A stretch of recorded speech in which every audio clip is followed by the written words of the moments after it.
ఏందిరా జాతి 10 దినాల సంధి మేం బతుకున్నామా సచ్చినమా అని ఇంటి ముఖాన్ని చూసినాడు ఒక్కళ్ళాడు. మాటలు జర చక్కగా రాని రణము. అడిగేది మన కులపోళ్ళ ఇజ్జత్ కోసమే. దాని బతుకు తవ్వ దొరుకుతా అంటే అడ్డుపడే కులం నాకు అక్కర్లే. కట్టుకున్న దానికి కన్నోళ్ళకి లేని నొప్పి నీకెందుకురా? రే ధరణి, నువ్వు తీసుకుపోరా.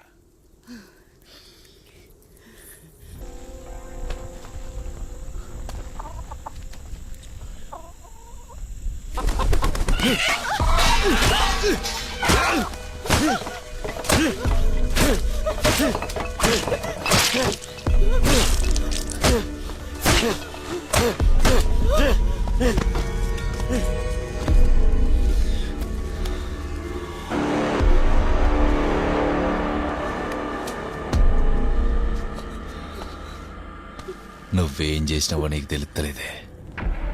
నీ సాయం అని సావుకొచ్చింది బిడ్డా. ఈ దసరాకు కుక్కని తలకాయను మేకను నరికినట్టు నరుకుతా. తప్పించుకునేందుకాడు రాముడు కాదు, అది సీత కాదు, నేను మాత్రం రావణుణ్ణే. అర్థమైందా?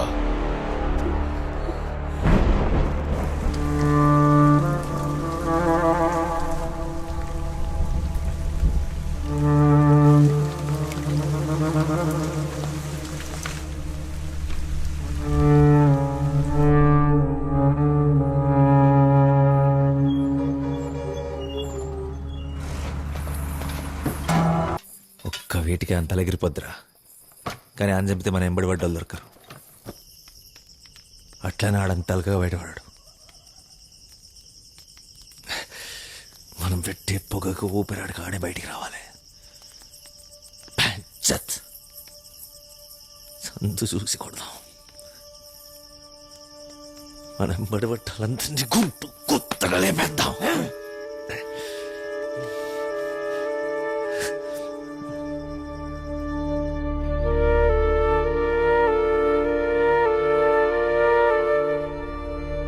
కొత్త అంటే గా ముచ్చటేం కానట్టుంది. ఏయ్ సైదా, ఏయ్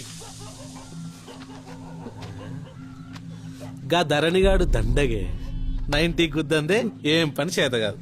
ఇక నిన్నేం చేస్తాడు? అయినా నీకు పెళ్లి అచ్చొత్తలేదే. నీకు ముచ్చట చెప్పాలనా? పుస్తలుంటే ఒక్కడే మూడు. అదే ముండలెక్కున్నావనుకో. ఏ పద్మ చెప్పేదానికి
పెళ్ళం జోలికత్తే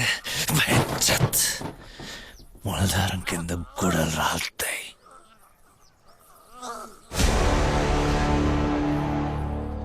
ఎట్లయితే అట్లే చూసుకుందాం.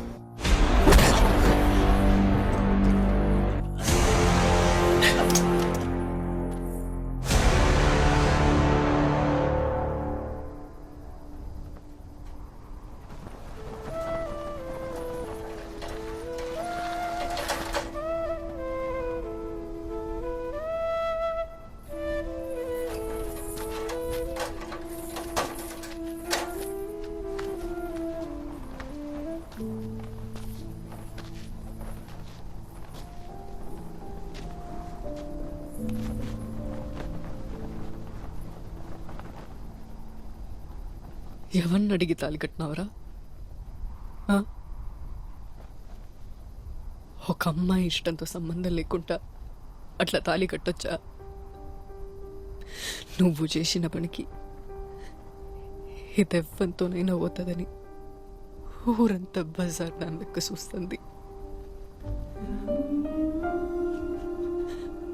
ఆళ్ళకు తెలియదు కదా నీ చేతి గజ్జలు నాకు సోయి లేకుండా చేసినాయని.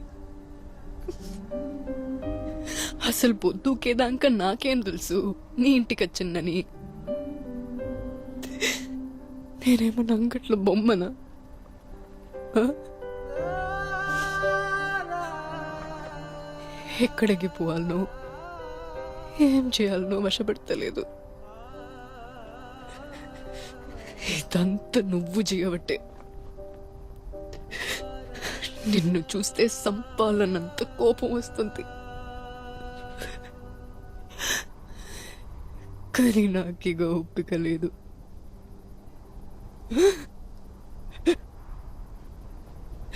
ఎందుకురా నాకు తాళి కట్టినావు? నువ్వు నా దోస్తు వెన్నెల. నీకోటి చెప్పాలనే, నా మొగుడు పోయినాక అప్పులోళ్ళందరూ నా ఇంటి మీద పడ్డారు. ఏం చేయాలనో అర్థం కాలే. చిన్న నంపి నా బాకీలన్నీ కట్టి నా ఒంటి మీద సెయ్యేసిండు. నా పిల్లల కోసం నేను లొంగిపోయినా. ఆడదంటేనే బతుకమ్మ అంటారు. అసొంటి బతుకమ్మను కూడా మొగుళ్ళైన ఆడదాన్ని పెట్టనియరు. కానీ నీ బతుకు నా లెక్క కాకుండా చేసిండే ధరణి.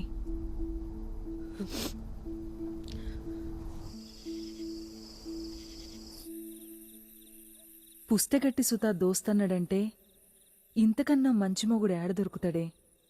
ఆణ్ణి మొగుళ్ళెక్క కాకపోయినా కనీసం